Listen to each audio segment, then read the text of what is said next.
Hey everybody, welcome to UK Boxing Group. Let's talk boxing with me, Triple D. As always, don't forget to like, share and subscribe.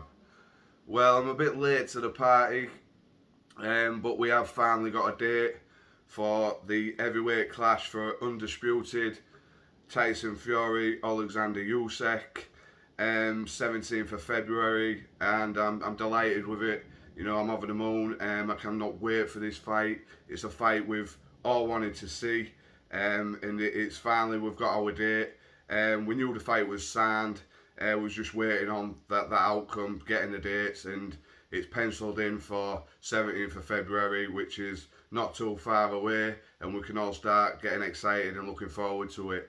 I know there's still a few people a bit sceptical of whether it'll happen or not, you know, with how Tyson is nowadays, you know what I mean? It is what it is with him, you know. I'll go into that a bit later on in the video after what I'll say. The press conference itself, Tyson was very vocal, very aggressive, and Alexander Usyk, cool as a cucumber, is humble, you know. He didn't bite in, he didn't rise into any of the antics from Tyson Fury, the insults and what have you and all that. And does it come? It is what it is, you know. I seen Tyson taking a lot of stick in the media. Carl Frock has slated him openly, you know. Had a lot to say about it. The media as well, outlets. He's a disgrace to boxing. Blah blah blah, what have you. It is what it is when it comes to the press conference. Tyson, he's not there to lick out Alexander Usyk's ass. He's going to try and belittle him and what have you. Is it right? Is it wrong? It's your perception. I don't mind a bit of trash talking. I think a lot of it, personally, is psychological and build your confidence up. We've seen Muhammad Ali, he did a hell of a lot in his time with his opponents. You know, he was the best at trash talking, and he'd say a lot of things, you know. I think it's to build your self-confidence up of when you're facing a dangerous opponent. Tyson may be saying that Alexander Usyk's his easiest fight, is not a threat in this and that, but I think deep down inside, well, he'd have to be a fool if he don't think this, if he don't recognise how good Alexander Usyk is and how dangerous of a fight it is.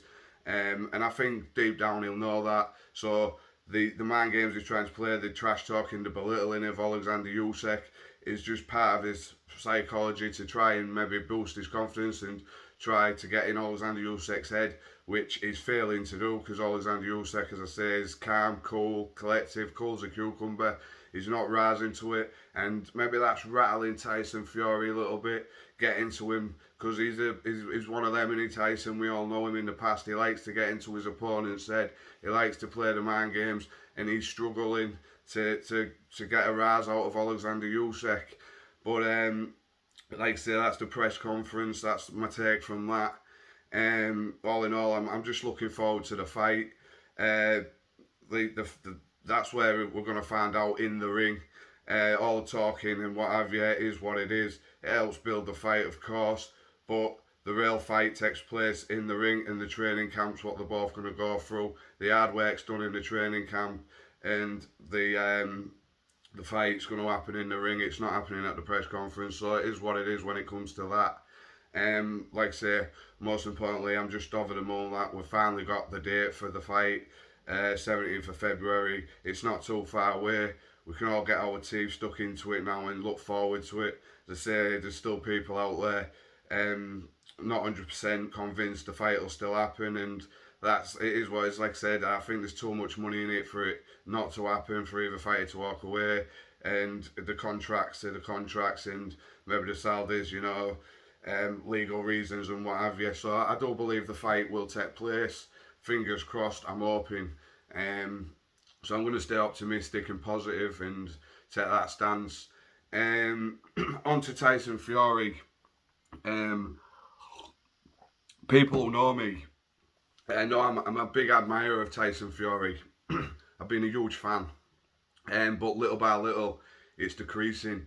I'm starting to... yeah, he's getting on my nerves. You know, the last, say, 2 years, 18 months to 2 years, it's changed massively. Um, it's turned into a big baby. I was talking to a friend about this, a good friend, a really good friend, who's a big Tyson admirer himself, or has been, and his tolerance has been pushed over the top. And he's done that to a lot of his fans. His fan base, everything he's built is destroyed or destroying. He become I won't say a role model, but a guy who you admired, who, from my perspective, from his fans' perspective, can't speak for everyone, but this is from my perspective. He was a guy who I admired, who I could relate to, who I thought was a great ambassador, for something very important, which is mental health. What he did, I've followed him from day one, and I've always liked Tyson. He's been one of them characters. You either love him or you hate him. He was outspoken in the early days. He said a lot of things that wasn't great. You know what, rubbed people up the wrong way, especially in the media, and certain boxing fans and what have you and everything. And he got himself in a bit of trouble with what he used to say. But when it comes to his, I didn't mind him. I liked him. Yeah, I never took him too serious because he's always been a contradicting person. But he did talk a lot of sense. When you get Tyson on a good day, it makes a lot of sense. Um, and like I say his achievements in the ring, brilliant. All the way up to when he dethroned Vladimir Klitschko, getting that opportunity, going in there, going to Germany, beating Klitschko, the long reigning champion, fantastic. It wasn't the greatest fight, we all know that, but he did what he had to do. He nullified Klitschko and he got the job done, and he come through it. He was the underdog, and a big underdog in that, and he did a job, and it was tremendous. It was an amazing achievement. Nothing but admiration and respect for that. And then we had the situation with the drug scandals, the PEDs, the Nandrolone. We all know what happened there. And he went into that dark place. He went off the rails, suffered with whatever, abused drugs, cocaine, abused alcohol, and bloated up to 29 to 30 stone. And there was a big cloud then. We wanted the rematch because there's a lot of speculation that Vladimir Klitschko had a bad night that night. Personally, I think he could have fought Vladimir Klitschko 10 times and it'd have been the same outcome. Tyson was too slick, too good. And in the first fight, he just played him at his own game. You know what I mean? Vladimir Klitschko, one of them, he was a good champion, no doubt about it. But he was, at times, it is what it is. I can't. He was one of them. He got matched at his own game in that fight by Tyson.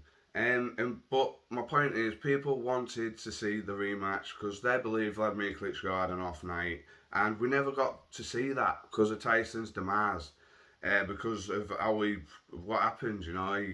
He bloomed up, went off the rails, drug abusing, alcoholic abusing, went up to 29 to 30 stone, and the rematch never took place. So that was, we never got the answer. It's alright me thinking, yeah, to beat him 10 times out of 10. We'll never know that. And there's people there who think that was an off night, and we'll never know that. And yeah, we'll let that slide, well, it is what it is. You can't go back and change the past now.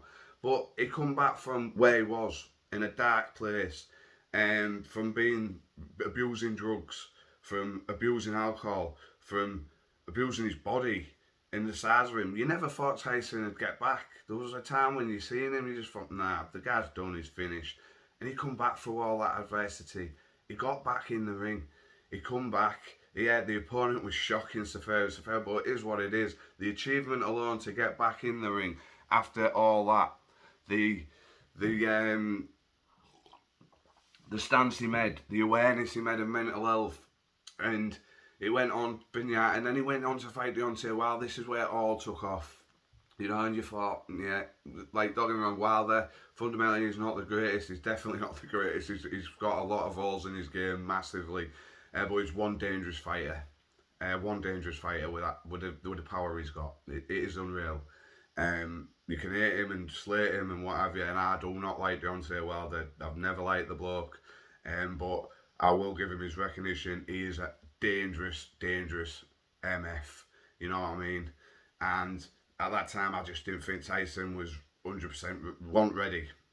Um, but going into it, I felt he can still outbox him, but it was still a big question whether what's the toll, what damage has he done to himself?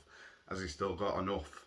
And we all know Deontay Wilder definitely didn't believe he did. Deontay Wilder believed it was an easy fight. He cherry picked Fury, knowing it was a good name, but he thought he was washed. There was no way this man can come back from where he's been, and he did. And it was the fight itself. He outboxed Deontay Wilder, boxed his ears off. Deontay Wilder got a knockdown around the middle stage, and the big knockdown in the 12th, which was unbelievable still to this day. It was, you still don't think he's going to get up, and he gets up like The Undertaker. You know what I mean? And it was motivational, it was inspiring. And even though he didn't get the decision, which he should have, it would have been one of the greatest comebacks of all time for me. Some people disagree there massively, but it is what it is. That's my perception. I think it was, like I say, motivational, inspiring to everybody who suffered with mental health. You can come back. You can beat it. You can do what you want to do. You can be somebody. You can beat it. You know what I mean? And it sold. It got a majority of people's affection. People fell in love with him. The majority of people, and it massively boosted Tyson's profile, and he became kind of a people's champion. He was more accepted than he was in the past, and people could relate with him. He seemed genuine. You could get on it.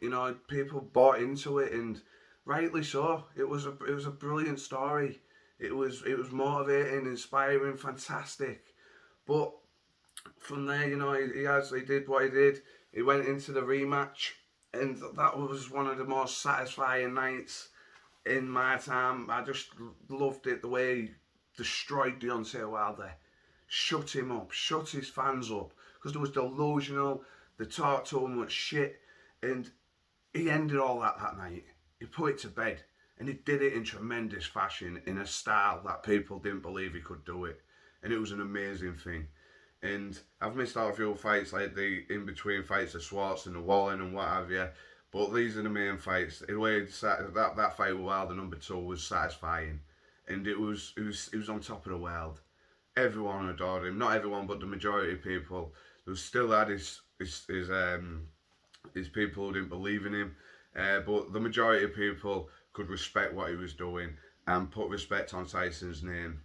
And he went in there, he had his trilogy with Deontay Wilder, which was meant to, going to get the AJ fight, the tribal, the thingy, with the contracts, the legal side of things. He had to fight Wilder again, and we didn't need to see it. We didn't necessarily appeal, because we'd seen the job he'd done on him. But in fact, it turned out to be one of the best fights of the modern era. It was a fantastic fight, and he come away with massive credit. He knocked Deontay Wilder out in his unbelievable style. It was fantastic the way he knocked him out. A brilliant knockout, brilliant ending, and it was a brilliant fight, brilliant ending to a brilliant fight. And fair play to Deontay Wilder. He showed a lot of character, a lot of art, a lot of determination, but Tyson was just too much for him, and he got rid of him in tremendous style, in tremendous fashion. And we were still there, but even you go to the Dillian Whyte fight, you got to give him credit there, because going into that fight, a lot of people thought it was going to be an hard fight. If anything, a lot of people was picking Dillian Whyte to cause the upset, to beat Tyson Fury, and Tyson Fury actually, with Deontay Wilder, the way he tricked Dillian Whyte was appalling. He was like mandatory for 1,000 days, maybe more so, but he froze him out basically. Tyson Fury seen him pretty fast, got him done, got him out of there comfortably, made it easy night's work. And Tyson at that stage is top of the world, but since then, it's just the character, the person he's turned into. I don't like it. I'm going off him more and more each day now. He's got greedy. Of course, prize fighting. It's all about the money. He's always taught it's not about the money, blah blah blah. But we all know it's contradicting. Tyson, it's everything about the money these days. From streamlining his franchise, Netflix series, his Furiosity shit, all that, blah blah blah. Trying too hard. It seems like it's an act nowadays. He comes across as cringy at times. He comes across just not that guy. He's not that guy no more. You know what I mean? And it's disappointing when you've like, I won't say idolised, but you've admired him and respected him, and it comes across as a total tool now at times. And the way he's dragged out this scenario with Alexander Usyk has done him no favours. He's acted like a big fat baby at times. His demands, his moving of the goalpost, his deadlines, his full strategy is it's just not right, you know, and it's 10 people off him. He's give himself, you know, people, you know, having a mission to shoot him to, and it don't look good for him the way he's done all that. And anybody who pulls him up on that, for example, Talksport, Simon Jordan, who was nothing but praised Tyson Fury over the years, um, called a spade when what's happened, what's perceived in what we've been seeing in the public, what we've been given, what we've had to go off, what looks like what it is, who's dragging the feet about the fight, who's more likely to want the fight in Usyk's team was pushing harder, and Tyson's team was like, you know, don't worry, you never know what's totally going on. But from our perception, from what we got, it looked like Tyson Fury was the one dragging his feet over the fight. No, not what being hard work. The one who was making it hard to negotiate, moving the goalposts, his demands, like I say, his deadlines and what have you. And Sam Jordan called him up on it, you know, said what he said. And Tyson acts like a big baby. You're not coming to my fight. Fuck off, Tyson, man. You're a fucking champion, WBC champion, heavyweight champion of the world. Fucking show a bit of fucking, you know what I mean? And he didn't. And it's in a lot of other scenarios with him. His full demeanour, you know, it's all about yes men, people blowing smoke up his ass.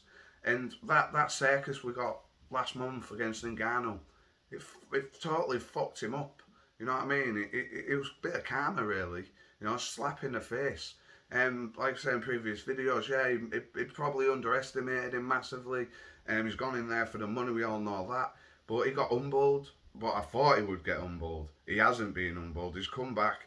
What we've seen him in his interviews of late, it's just the same old bollocks, egotistical, you know, get paid, get laid, all that shit. And, you know what I mean? I can't relate to that no more. I can't get behind that. And come to the fight, I still want him to win. You know what I mean? But I don't know what he's got left. Like I've said in previous videos, I think it was a case of him underestimating Ngannou, not taking it seriously. Mentally, he just felt he'd turn up. And he didn't have that, as I said, Frankie fear. He's going to go with a total approach, I'm hoping, different approach mentally, with that fear, with that going into the Alexander Usyk fight, you know, on his A game. I'm hoping. But we will not know, as I've said in previous videos, we will not know till he fights again whether he's washed or what. Whether it's been just things have caught up with him. But that night, I thought, yeah, he's had an hard night. He's got the victory, but he's going to be humbled and he's going to get back. But he hasn't, like I said, he's carried on like a fucking idiot. And I'm up to here with it now. I'm getting to the point where I don't really care, you know. And it's a shame. It really is a shame because there could have been so much more. He gets at the end of the day, I'll give him credit. He is fighting Alexander Usyk, where a lot of people felt he was going to duck him. We weren't ever going to see that fight, and we are getting it.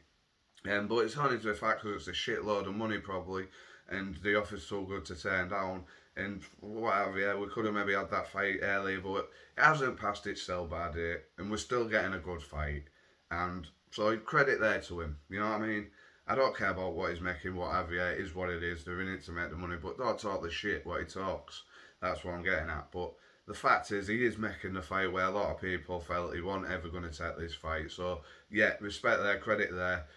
We are getting that fight, and like I said earlier in the video, I'm really happy and over the moon with it. But the fact that yeah, I felt he'd be humbled by the disgrace of a performance. The shambolic performance he puts in against Ngannou was just in there. You know what I mean? He's still the same narcissist, fucking egotistical, fucking idiot that he's turning into. And I never thought there'd be a day where I'd talk like this about someone who I admired and respected so much. But it is turning. Um, I'm hoping he can gain my respect back. I'm happy he's taking the fight. If he can come through it, you know, I will be over the moon. But I just hope he changes as a character and back down to normal, you know. But it is what it is. I don't think so. I think fame, power, money has all gone to his head so much. He's surrounded by too many yes men, and it is what it is. And yeah, his popularity is what it is maybe up there, but it's not for me no more. So in a way, it's a shame. I'm a sad. I ain't gonna lose no fucking sleep over it. You know what I mean? But as a fan, and a lot of other fans, he slapped you in the fucking face, man. And it is what it is. You take it for what it is. But the main point is we're getting the fight, and that's the main point, and that's what I'm happy with. And like I said to a good friend of mine, the main point is more than anything, Alexander Usyk deserves this opportunity. It'd be a travesty for him not to get this for his legacy. Um, I ain't going to make predictions on how the fight goes right now. This isn't what it's about, this video. I'll get to that in a later date. There's still time before, a bit of time before that fight takes place, and I'll break the fight down how I see it going. And I aren't going to get into all that, what they are as people outside. I'm going to do it as what they are, fighters, what abilities I believe and what have you. I'll get to that into a later date. But that's my thoughts on. I've had a bit of a rant again. But that's my perception now of Tyson Fury. But like I started the video off, I'm very pleased. We've got the date now. We can start looking forward to it. And it's great, you know. Fair play to His Excellency Sheik, Turkish Sheik. He's give heavyweight boxing a big kick up the arse what it's needed. Starting with the 23rd of December card, which is, as I've said, fantastic card. I'm really pleased with it. Yeah, they are the super fights on it, but it's a very good card with very good fights on it and very high profile names also appearing on it. And it's a good card. I'm like I said in previous videos, I'm looking very forward to it. And it's like I say, we're not getting AJ Wilder on it, but it looks like all roads are leading to Anthony Joshua versus Deontay Wilder for 2024, which is again fantastic news for the heavyweight division because people have lost a bit of faith in it just lately and are fed up with it. And the Saudi Arabian, His Excellency Turkish Al Sheikh has given it a massive kick up the arse and put a bit more, you know, belief, give for the fans, can get a bit more belief and get a bit more behind it and get excited about it once again because heavyweight boxing is the massive thing. And it kind of leads the way for boxing, in my opinion. If the heavyweight scene's doing well, then the full boxing scene's doing well. But like I say, I ain't going to dish all the boxing because boxing's had a very good year. So we're still getting massive fights we've had this year.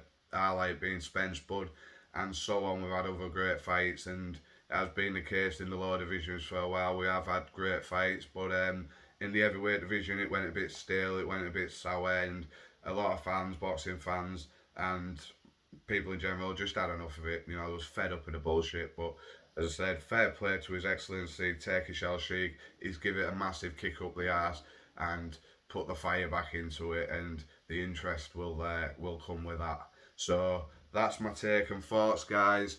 Let me know your thoughts in the comment section below. As always, don't forget to like, share, most importantly, subscribe. It's much appreciated. And yeah, that's it for now, guys. As always, take care and peace out, guys. UK Boxing Group. Let's talk boxing with me, Triple D.